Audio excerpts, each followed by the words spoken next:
এই যে নাহিদের কথা বলার সময় তার চোখ মুখের যে অভিব্যক্তি, ভীষণ ভয় পেয়েছে। একজন সাবেক সমন্বয়ক হান্নান মাসুদ, এখন বোধহয় এমপি, তিনি বলেছেন যে পুলিশ হত্যার বিচার শুরু হলে তারা দেশ ত্যাগ করে চলে যাবেন। তো এই সব মিলিয়ে আবার দেখেন, এই যে ব্যারিস্টার ফুয়াদের কথা দেখেন, একজন সাংবাদিকের কথা শুনলাম, একজন শিবির কর্মী, সে নিজেই স্বীকার করছে যে এটা তাদের একদম প্ল্যান ছিল যে ঢাকা শহরের সব থানা তারা পুড়িয়ে দিবে। একজন ছাত্র সমন্বয়ক হাসিব, তিনি তো বলেছেনই যে বিপ্লবের স্বার্থে তারা এই ভাঙচুর করেছে, এই থানা পুড়িয়েছে, পুলিশ হত্যা করেছে। তার মানে তাদের ভাষ্য অনুযায়ী এটা একদম ক্লিয়ার যে জুলাই আগস্টে পুলিশ হত্যাকাণ্ড কারা করেছে। এবং এই পুলিশ হত্যাকাণ্ড এতটাই নির্মম ছিল যে সিরাজগঞ্জে একজন গর্ভবতী মহিলা পুলিশ, তাকে পর্যন্ত আগুনে জ্বালিয়ে দেওয়া হয়েছে। এবং এত নৃশংস এই হত্যাকাণ্ডগুলো ছিল। আশুলিয়ায় শুনেছি 5 জন পুলিশকে হত্যা করে পুড়িয়ে দিয়েছে। পুলিশকে হত্যা করে চৌরাস্তার মোড়ে ওভারব্রিজ থেকে ঝুলিয়ে দিয়েছে। যাত্রা বাড়িতে হত্যা হয়েছে। সারা দেশব্যাপী থানা লুটপাট, থানা জ্বালাও পোড়াও এবং পুলিশ হত্যা, এটা এত ভয়াবহভাবে হয়েছে যে এটা আমার কাছে অনেক রিপোর্ট এসেছে। আপনারা জানেন যে পুলিশ হত্যাকাণ্ড নিয়ে অনেক রিপোর্ট করা হয়েছে এবং বিদেশে ইংরেজিতে এই রিপোর্টগুলো জাতিসংঘ থেকে শুরু করে সব জায়গায় ছড়িয়ে দেওয়া হয়েছে। যে ছবিগুলো আমাদের কাছে এসেছে পুলিশ হত্যার, সেগুলো আসলে সহ্য করা যায় না। আমি তো বিইং এ ফিজিশিয়ান, আমার কাছে মৃত্যু, দুর্ঘটনায় আহত হয়ে আসা রোগী, এগুলো আমি অভ্যস্ত দেখে, কিন্তু পুলিশের এই নৃশংস হত্যাকাণ্ড, নির্যাতনের এই ছবিগুলো আসলে বেশিক্ষণ তাকিয়ে দেখা যায় না। আমি পুলিশের সাথে অনেকের সাথে কথা বলেছি, তারা ভিকটিম, যারা জীবিত আছে, তাদের সাথে মানে তাদের মানসিকতা এত ডাউন হয়ে গেছে যে তারা আসলে, এই পুলিশগুলোকে আগে অনেককে চিনতাম, তাদের সাথে কথা বলেছি, তাদের যে মনোবলটা ছিল সেটা একদম ডাউন হয়ে গেছে। ডক্টর ইউনূস 18 মাসে আমি দেখিনি যে কোনো একটা পুলিশের কাছে গিয়ে সমবেদনা জানিয়েছে বা তাদের জন্য সরকার কিছু করেছে। তো সেই পুলিশ হত্যাকাণ্ড নিয়ে আজকে হঠাৎ করে আবার কেন এই আলোচনা?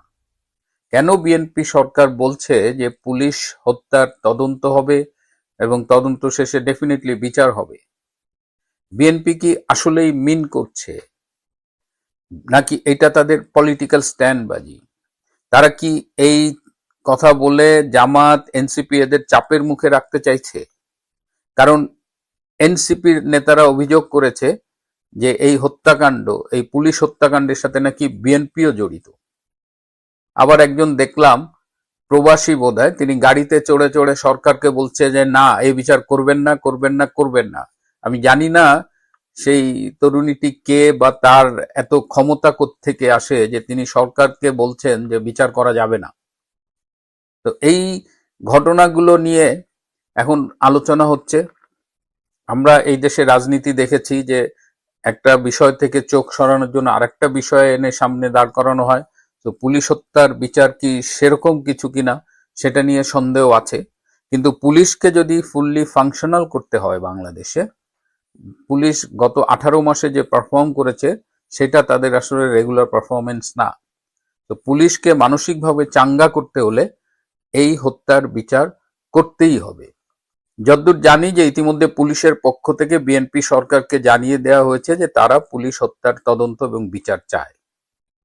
এবং আমি যতদূর খবর পেয়েছি যে পুলিশ হত্যার টোটাল তদন্তটা অলরেডি পুলিশ হেডকোয়ার্টারের তত্ত্বাবধানে এটা কিন্তু করা আছে। পুলিশ পুরো ঘটনার তদন্ত করেছে। পুলিশ জানে কারা কোথায় কোন ঘটনা ঘটিয়েছে, কারা পুলিশ হত্যা করেছে, কিভাবে হত্যা করেছে, অর্থাৎ পুরো বিষয়টার একটা তদন্ত হয়ে আছে। কিন্তু ডক্টর ইউনূসের কারণে এইটি আর সারফেসে আসেনি। কিন্তু এখন একটা সরকার এসেছে, ভালো হোক মন্দ হোক, সেই সরকারের কাছে পুলিশের পক্ষ থেকে দাবি তোলা হয়েছে। এখন বিএনপি যদি পুলিশকে ফাংশনিং করতে চায়, ফুললি ফাংশনিং, কারণ অলরেডি দেখেন, এই যে আমি যখন আপনাদের সাথে কথা বলছি তখন বেশ কয়েকটা ডিস্টার্বিং খবর পেলাম যে দাদাকে হত্যা করে নাতনিকে ধর্ষণ করা হয়েছে, ধর্ষণের পরে নাতনিকেও হত্যা করা হয়েছে। এবং এই রেকর্ডিং করার আগে দেখলাম আরেকটা জায়গায় এই একই কাণ্ড হয়েছে, ধর্ষণ করে হত্যা হয়েছে। অর্থাৎ সারা দেশে অপরাধ বাড়ছে এবং এই দেশে অপরাধ নিয়ন্ত্রণে রাখার জন্য সবার আগে যে বাহিনীটা কাজ করে সেটা হলো পুলিশ বাহিনী। সুতরাং সেই পুলিশ বাহিনীকে মানসিকভাবে ডাউন রেখে তাদের জীবনের নিরাপত্তা নিশ্চিত না করে যদি আমরা আশা করি যে বাংলাদেশের আইন শৃঙ্খলা বা রাতারাতি ঠিক হয়ে যাবে, সেটা ঠিক না। আর এনসিপি জামাত কেন ভয় পাচ্ছে?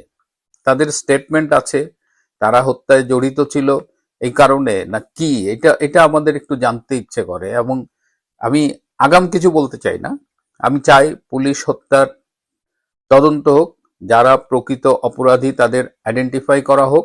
সেটা বিএনপি কিন্তু বলেনি যে পুলিশ হত্যায় শুধুমাত্র এনসিপিকেই শাস্তির আওতায় আনা হবে বা বিচারের আওতায় আনা হবে।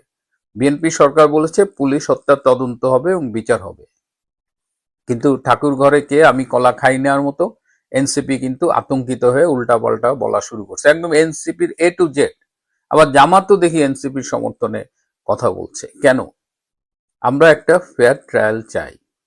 যদি বিএনপি এটা মনে করে যে এটা একটা স্ট্যান্ডবাজি, তারা এটা দিয়ে প্রেশার ক্রিয়েট করবে জামাত এনসিপির উপরে, তাহলে সেটা তাদের রাজনৈতিক কৌশল হতে পারে। কিন্তু এটা আমি নিশ্চিত করে বলতে পারি, যদি বিএনপি করে ভালো, বিএনপি না করলেও বাংলাদেশের মাটিতে আজ হোক কাল হোক পুলিশ হত্যার তদন্ত সাপেক্ষে বিচার হবেই। ফৌজদারি অপরাধ কখনো তামাদি হয় না, যতই দিন যাক। এই দেশে বঙ্গবন্ধু হত্যার বিচার হয়েছে কত বছর পরে? ৭৫ সালে তাকে হত্যা করা হয়েছে সপরিবারে, প্রায় সবাই, সব সদস্য সহ। সেটার বিচার শুরু হয়েছে ৯৬ এর পরে। সো পুলিশ হত্যার বিচার বাংলাদেশে হবেই। এনসিপির যারা যারা এই পুলিশ হত্যার সাথে জড়িত ছিল তাদেরও বিচার ডেফিনিটলি হবে। এখন হান্নান মাসুদের মতো যদি তারা দেশ ত্যাগ করতে চায় বা বিচার এড়ানোর জন্য দেশ ছেড়ে পালিয়ে যায়, সেটা অন্য কথা, কিন্তু বিচার হবেই। প্রিয় বন্ধুরা, আজ এ পর্যন্তই। ভালো থাকবেন, সুস্থ থাকবেন। তার চেয়েও জরুরি হলো নিরাপদে থাকবেন।